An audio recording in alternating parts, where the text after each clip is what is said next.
જય શ્રી કૃષ્ણ મિત્રો, આપનું યુટ્યુબ ચેનલ ઓમ વોઇસ ગુજરાતી પર સ્વાગત છે। આજે એક વખત ફરીથી તમારા માટે લઈ આવ્યા છીએ ભગવાન કૃષ્ણનો એક નવો અનમોલ સંદેશ, જેને સાંભળ્યા પછી તમારું જીવન બદલાઈ જશે અને પછી તમને સ્વયં કૃષ્ણનો સાથ મળી જશે। અને જો તમને કૃષ્ણનો સાથ મળી જશે તો પછી તમારું જીવન સોનેરી બનવામાં બિલકુલ પણ વાર નહીં લાગે। આ વાત પર અને કૃષ્ણ પર તમને ભરોસો હોય તો કોમેન્ટમાં જય શ્રી કૃષ્ણ જરૂર લખી દેજો અને આજનો આ સંદેશ પણ અંત સુધી જરૂર સાંભળી લેજો। મિત્રો, આજનો સંદેશ જો તમે સાંભળવા માંગતા હો તો તમારે એક નાનું કામ કરવાનું છે। તમારી સામે બે નંબર તમને દેખાઈ રહ્યા છે, તેમાંથી એક નંબર તમારે પસંદ કરી લેવાનો છે અને સંદેશ શું છે તે પણ જાણી લેવાનું છે। તો મિત્રો, તમે એક નંબર પસંદ કરી લીધો છે એવી હું આશા રાખું છું અને સંદેશ શું છે તે પણ સંભળાવું છું। તો જેમણે સૌથી પહેલા 35 નંબર પસંદ કર્યો છે તેમની સાથે ભગવાન કૃષ્ણ શું કહે છે તે જાણીએ। ભગવાન કૃષ્ણ તમને કહે છે, અરે દાવ પર બધું જ લાગેલું છે તારું, તું રોકાઈ નથી શકતો, તૂટી શકે છે પણ ઝૂકી નથી શકતો, તૂટી શકે છે પણ ઝૂકી નથી શકતો। તું જીવનમાં જે બનવા માંગે છે તે તારા હાથમાં નથી હોતું, પણ તારે પરિસ્થિતિઓથી ક્યારેય ભાગવું ન જોઈએ। પરિસ્થિતિ અને સમયની સાથે બદલાતું રહેવું જોઈએ। બસ એક વસ્તુને ક્યારેય બદલવા ન દેવી, અને તે એ છે કે તારું ચારિત્ર્ય, મંજિલ એક દિવસ નિશ્ચિત તારા કદમ ચૂમશે। જો તું કૃષ્ણની સાથે ચાલશે, તારા કર્મ સારા રાખશે। અરે ગુણ ન હોય તો રૂપ વ્યર્થ છે, ઉપયોગ ન હોય તો ધન વ્યર્થ છે, અને માણસોમાં નમ્રતા ન હોય તો વિદ્યા વ્યર્થ છે। મુશ્કેલીઓના સમયથી ક્યારેય ગભરાવું નહીં। મુશ્કેલીઓના સમયમાં આગળ વધવા માટે કૃષ્ણનો હાથ પકડી લે, કૃષ્ણનું નામ લે। કૃષ્ણ હંમેશા તારી સહાય કરશે। જીવનમાં સેવા બધાની કર, પણ આશા કોઈની પાસેથી ક્યારેય ન રાખ। સેવાનું સાચું મૂલ્ય ફક્ત તારો આ કૃષ્ણ જ તને આપી શકે છે। કોઈ માણસ તને તે મૂલ્ય ક્યારેય નહીં આપી શકે। અને તારી પીડા, તારું દુઃખ, તારું દર્દ આ સંસારની સામે ક્યારેય ન જતા। આ સંસાર તારું દુઃખ ક્યારેય નહીં સમજે। તને સમજનાર કોઈ હોય તો ફક્ત તારો આ કૃષ્ણ છે। આ સંસારને બદલવાની કોશિશ ક્યારેય ન કર। જો કોઈને બદલવું હોય તો તારા મનને બદલ, તારા વિચારોને બદલ, તારા મનને સમજ। તારા મનનું પરિવર્તન જ તારા દુઃખોનો અંત કરી શકે છે। જીવન માટે મૌન જરૂરી છે, પરંતુ જ્યારે વાત મર્યાદાની હોય તો શસ્ત્ર ઉપાડવું, મૌન તોડવું અનિવાર્ય બની જાય છે। જ્યારે તું મારી સાથે જોડાઈ જશે તો શરૂઆતમાં તારી પરીક્ષા નિશ્ચિત થશે।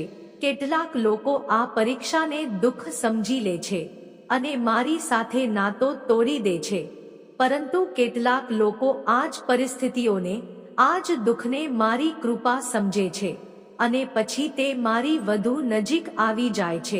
અને પછી જ્યારે તે મારી નજીક આવી જાય છે ત્યારે હું તેમના દુઃખ દૂર કરી દઉં છું, તેમને મારી શરણમાં લઈ લઉં છું। તારે પણ જો મારી પાસે આવવું હોય તો દુઃખોથી ક્યારેય ગભરાવું ન જોઈએ।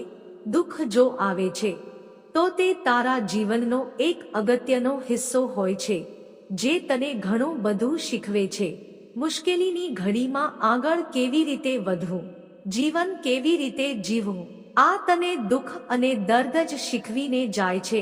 કોણ પોતાનું, કોણ પરાયું, આ પણ તને દુઃખના સમયે જ સમજાય છે। તેથી દુઃખોથી ફક્ત અનુભવ લે, તેમાં આગળ વધવાનો પ્રયાસ કર અને પછી આ કાન્હાને પણ તારી સાથે રાખી લે। પછી જો તારું જીવન નિશ્ચિત બદલાઈ જશે। તારા જીવનમાં તારો આ કાન્હા આવી જશે, અને જેના જીવનમાં આ કાન્હા આવી જાય છે તેમને આ કાન્હા એક વાત કહે છે, તું ડરવું નહીં, તું ગભરાવું નહીં। આ કાન્હા તારી સાથે રહેશે। આ કાન્હા હંમેશા તારી સાથે રહેશે. મિત્રો, હવે જેમણે આગળનો નંબર એટલે 45 નંબર પસંદ કર્યો છે તેમની સાથે ભગવાન કૃષ્ણ શું કહે છે તે જાણીએ. ભગવાન કૃષ્ણ તમને કહે છે, જો તું ખોટું નથી તો તારે ક્યારે કોઈથી ગભરાવું ન જોઈએ. તે જો કંઈ ખોટું કામ કર્યું જ નથી તો ડર કેવો? લોકોનું શું? લોકો તો કંઈ પણ કહેશે, પણ તું ખોટું નથી તો બસ તારા આ કાન્હા પર બધું છોડી દે. ખોટા લોકોની સામે તારી સચ્ચાઈ સાબિત કરવામાં સમય ક્યારેય ન બગાડ. તારે જો કોઈની સામે કંઈ સાબિત કરવું હોય તો તે તારો આ કાન્હા છે. અને હું મારા ભક્તોને સારી રીતે જાણું છું. મારો ભક્ત જો કોઈ ખોટું કામ નથી કરતો તો હું પણ મારા ભક્તો સાથે કંઈ ખોટું થવા નથી દેતો. અરે, જે જેવું કરે છે તેવું જ ભોગવે છે. તેથી હંમેશા દરેક વ્યક્તિએ પોતાના કર્મો પર જ ધ્યાન આપવું પડશે.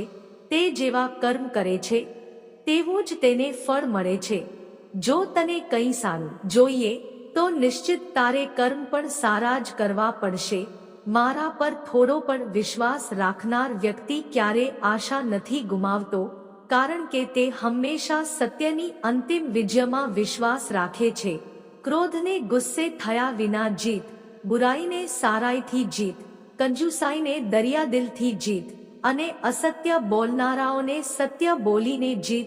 મન અને શરીર બંને માટે સ્વાસ્થ્યનું રહસ્ય એ છે કે જે થઈ ગયું તેના પર દુઃખ ન કર.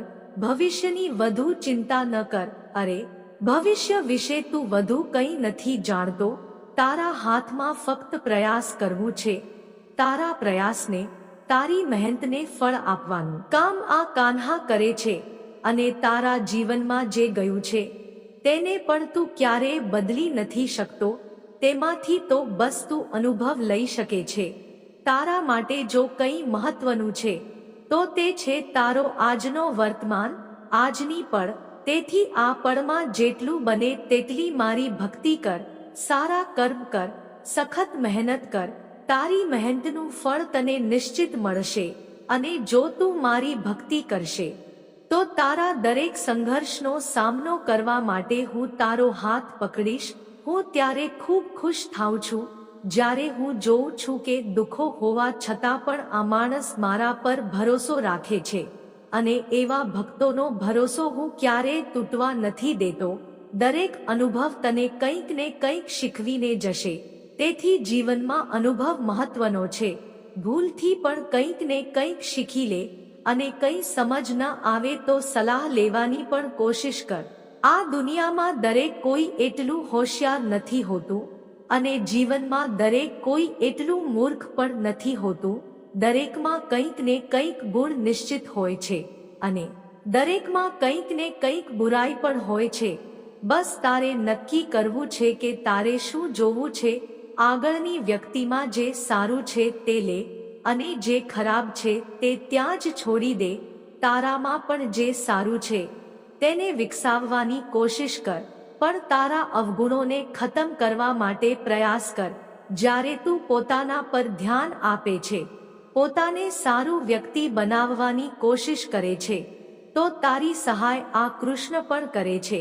જરૂરી નથી કે દરેક તને સમજે, કારણ કે ત્રાજવું વજન તોલે છે, ગુણ ક્યારેય નથી પરખતું.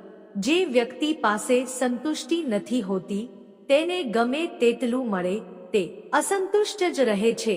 બીજાને સંતુષ્ટ કરવાના ચક્કરમાં પોતાને ક્યારેય ગુમાવવા ન દે.